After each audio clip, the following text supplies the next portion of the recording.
Sub alert is gone. And now you are forced to go to Frontline and you're thinking like, oh my gosh, now I have this app where I can't seem to get jobs. I refresh all the time. I go to get a job that says it's there, and then I click it and it says, sorry, someone already picked it up. Keep trying. And you're like, oh my gosh, this video is for you. In this video, I'm going to talk to you about the facts of Frontline, some tips to help you navigate and be on Frontline so that it's easier for you, and ways to be requested as a substitute teacher. So let's just start with the facts.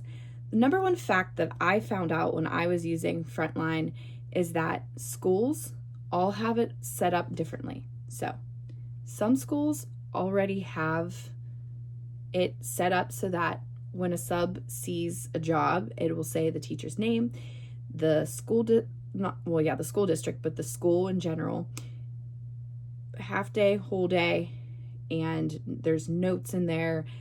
The lesson plan could be in there, and it's very detailed. Others will get some middle school and then third grade. And it's like, now what? So I thought that was really interesting that they can set it that way. I really don't think that that's fair. I definitely think as a substitute teacher, you want to know the grade. You definitely want to know the school and the teachers, and you want to know as much as you can. So that way, when you pick up the job, you're like, yeah, I'll definitely do that job. And the second fact that I found out, again, when I was using Frontline, was that not all subs within the district see the same jobs. So one way that I'd like to think about it, which I don't think there's an algorithm with Frontline, but think of it as an algorithm. When you see my videos, you might not see the video that I post that day. You might, on YouTube, it might come up from 2 years ago. Who knows? And when you think of Facebook, if you're in Facebook groups, you see a post, and then you might see someone's post from like 6 days ago, not the day that you're actually seeing the post. So obviously that's not the case for Frontline, but think of it that way. It's not visible to everyone. It has nothing to do with the sub status, as in you have an emergency license to sub, or you have your teaching license, or you're a preferred sub or not. It's the same for everyone, but it's just that someone can put in a job and it's not going to go out to the entire subs within that district. So I thought that was really interesting. Let's get on to some tips. So the first tip I have for you is, you're just going to be like, duh, but turn on your notifications. I know that sounds really silly. Sometimes we forget to do that. I think that's really all I need to say about that. Just make sure your notifications are turned on. That's like the number one thing. Number two is, don't look for your jobs at like one time. And what I mean by this is, if you're trying to get a job in the morning, like the next morning, don't just look at jobs at night. Now, when you wake up, there might be jobs. Jobs come in the middle of the night because teachers get sick. Jobs come in last minute. You will get a job. Sometimes you just need to look at night. I literally looked all day. Look all day. Refresh that computer. Refresh it. Keep opening the app, even if like it didn't hit the notification bell yet, whatever you want to call it. Another tip is to learn your favorite schools. When you're new to subbing and you're like brand new, you're like, I don't even know what subjects I like. So, or not subjects, but like ages. So you might be trying elementary school and then middle school and then high school all at different times. And that's okay.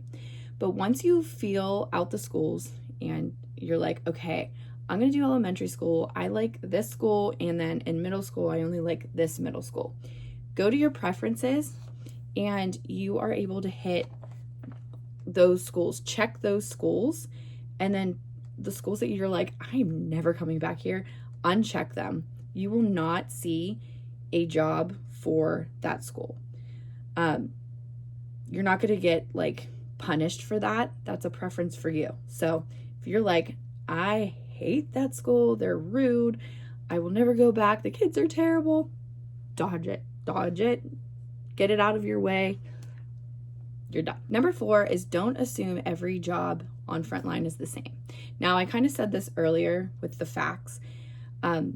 You could be in 2 school districts. One school district will have Mrs. Watts at this high school teaching health and physical education for 9th and 10th graders. And you're like, oh, great. And then the other school will be like special education with some letters next to it. And you're like, what the hell is that? Like, what am I going to be doing in there? So make sure, like, if you don't know something or it's not descriptive enough for you, ask. Always ask. Someone will know the answer. One that's important, I don't really know if it goes with the problems that we're having with Frontline right now, but know like your cancellation rules on like for your district. So when you go onto Frontline, if you have a job, this has happened to me, and I was like really confused on this, and then I was not able to work. But I had a job once, and I had it and canceled it. And then I had another job, and then something came up and I had to cancel it. But then whatever I had to do, like that was outside of school, got canceled. So I was like, oh, I'll just take a job. Well, it put a yellow thing around the block, and it was like, you can't work today. So I was like, shoot. So I lost out on that day. Just make sure that, you know, if you have to cancel like 24 hours ahead of time. That way, like, that job can go out to someone else on Frontline so that they can see it. Eventually, someone else will see it, right? Number 6 is use the app and the website. I definitely think I found jobs more on the website than I did the app. If you're able to, as a sub, to get a laptop out, definitely take it out and put in your PIN, because I don't think there's like a limitation on how many times you can sign in and where. So if you're able to, get that laptop, get up Frontline and refresh. Every time you sit down, you can just refresh. Or even like if your sound's on, that little whoop pops up and you're like, oh, there's a job, then you know. So when you're out and about, use the app. And one thing that I'll just say here, with jobs, you'd think jobs would be like up at 5 a.m., which they are, or like at night. You're going to find jobs at like 1 p.m., 11:06 a.m., 2 a.m. They're going to be all at different times. I noticed with my school district, and it could be school district too, and how teachers are doing it, but I would wake up on a Saturday morning, like go to the gym, do whatever, and I'd sit down and like open my laptop, and there would be like 10 jobs just sitting there, and I was like, whoa, I have options. So you can definitely, like, don't just limit it to like during the week. Weekends are there, and so just keep refreshing, because again, not everyone is going to see the same job. And so if someone's not picking it up, it must just somehow come through to you.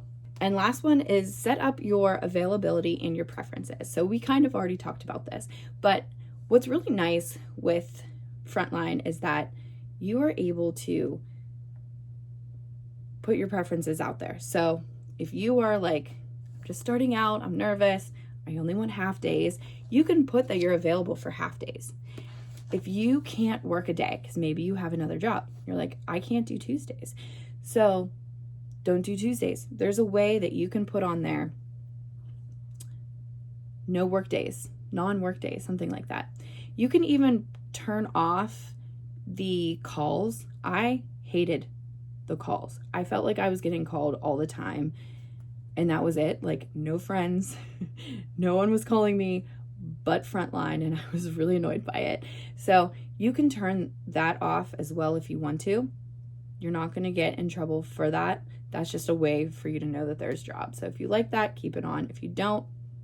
And then, of course, again, if you like a school, if you like let's just say you're in one district and you like 3 schools and you're like, these are where it's at.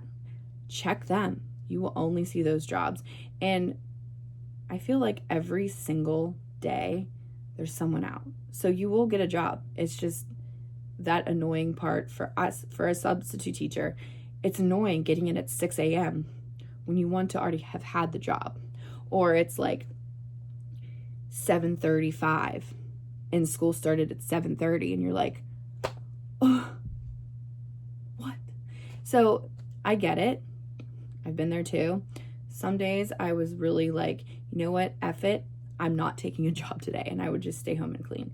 I had the privilege of having my husband work too, so I was okay doing that. I didn't do that I did that every once in a while. Other times I was like greedy and I was like, oh, job, getting it now, and I would get it. So again, I think too, it depends on your district, like so much. I had a personal really good experience with Frontline. I've seen it both sides, as a teacher, as a para, I guess 3 sides, as a teacher, as a para, and as a substitute teacher, 4, as a para sub as well. Wow. So I've been on Frontline for a really long time, and I really like know it. It's really the only app one I've like used. I have used SubAlert when I first started, and I think I just didn't want to pay the bill. I was like, I'm not paying $5 when I'm getting the same job on Frontline. But again, that's my experience, and someone else doesn't have the same experience. So the purpose of this video is to help people who are having a hard time getting jobs on Frontline. So the next part is being requested. So as you know, there could be a list of preferred subs. And if you're new, you might not know that, or you're probably like, how come these people are getting jobs more often? Well, one thing that can happen is when you are subbing, you can put in your name and your number. If you're certified, you can be like, hey, I'm certified what I did. I'm certified in health and physical education. I loved being here. If you need me, please call me. I left my email, my phone number, and that was it. And my name, of course. And I was called back constantly for phys ed. So that really, really helped. Okay, so here are some other ways you can get requested. 100% arrive early, especially if you're either new subbing, new to the school, whatever. Arrive early. That way you can ask your questions. You can find the bathroom. Definitely go to the bathroom when you get there. You want to know the lesson plans. You want to just, get in the rhythm of what the school is like as well.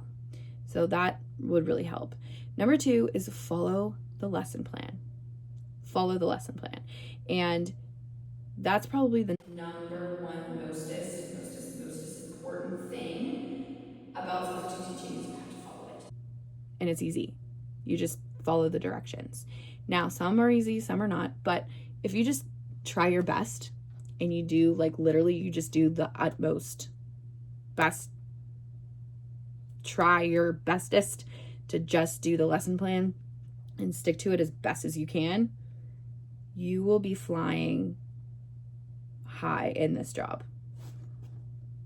Seriously. Number 3 is write down good sub notes. So what you can do is get a while you were out sheet, and you can write who was absent, who was really good for you, who was distracting, what you did in the lesson plan and what you didn't get to in the lesson plan, and how your day was. And when you do that, that really just communicates to the teacher how the day went, right? They need to know who was absent, because whatever they were doing for the day, they're going to be needing to get that packet or get something to that student if it's on a piece of paper and not on the computer. And then 2, they're going to need to know who to discipline, if they discipline these days, that as well. And then they want to praise the people who did really well, the students who did really well. And then with a lesson, if it was something that it wasn't just work to do and you actually helped the teacher move on because they weren't there for the day, that's going to make you like a celebrity. They're gonna be like, oh, thank God she did that assignment. And so like, I'll just review it with the students, see if they have any questions, and then I can move on. It's really, really helpful. As a former teacher, it's so helpful. If you don't have any sub plans, don't panic. Always ask another teacher. Ask the office what you can do. I have a free digital product and I'll link this in the description below, but I have a free teacher sub playbook. And if you don't have lesson plans, it has like emergency things you can find on there. There's like websites to everything. It's if you are trying to figure out on social media, like who can I follow for substitute teacher tips? There's also class management strategies, or like websites for that. It's really good. So many people are into it. I highly suggest that you get that for your toolkit. Also, speaking of toolkit, I also have a sub teacher toolkit that would be really helpful with while you were out sheets. You can organize your, like the days that you worked, write them down so that if they forget frontline glitches, you will be able to say, hey, I wrote it down. See? Things like that. And there's so many more. So go get them. The playbook is free. The toolkit is $7. So go and get what you need. Thank you guys for watching this. I know that Frontline has been really hard on people, but I promise that if you just work with it, it will work with you in the long run. And the best part is you're doing it for free and you don't have to pay $5 a month. If I'm doing the math correctly, I think that's like $110 a year. I'm bad at math, so something along those lines. So if you want to save $110, keep it in your pocket. Frontline is better because the district already pays for it. Please share this video with people that you also know who work with Frontline, and I will see you in the next episode.